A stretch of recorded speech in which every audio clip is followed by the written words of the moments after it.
Sa video na ito, ituturo ko sa inyo kung paano gumawa ng ebook cover kagaya nito. So, mag-login ka lang sa Canva account mo sa canva.com. Tapos, ngayon naman is gagawa tayo ng custom designs. I mean, dimensions. So, for example, actually, any dimensions kasi ano lang to, sample lang to eh. So, yung gagamitin ko is 500 by 700. Then, click mo yung create new design. Next naman, i-check natin itong image or graphics na gagayahin natin. So, gray yung background. So, palitan naman natin yung background. Click mo tong background color. Ito yun, gray. Dark gray.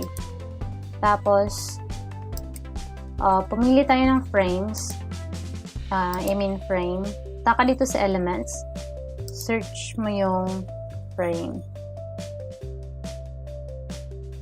Scroll down ka lang at hanapin mo yung ebook na frame. Ito yan. Mo lang yan. I-drag lang natin para lumaki ng konti. Tapos, next naman is lagyan natin siya ng image. Pero kung may ginawa na kayong cover image nito, pwedeng i-drag and drop mo na lang. So, punta ka dito sa photos. Tapos, mag-scroll down ka lang. Kahit anong image. So, yung sa akin, gayahin ko lang to. Tapos, i-drag and drop na natin. Ganyan. Next naman is, i-double click natin para drag natin dito. Ganyan, may enough na space dito sa taas. Then, click done. Next naman is, punta ka sa text.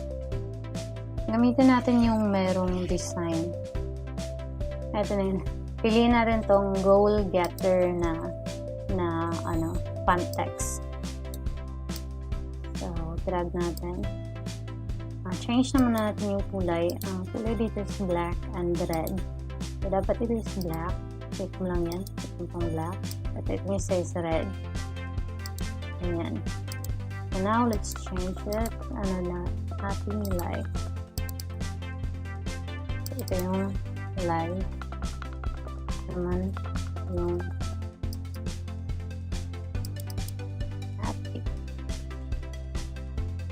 tapos, i-click and drag lang natin para magkasya sa ebook cover.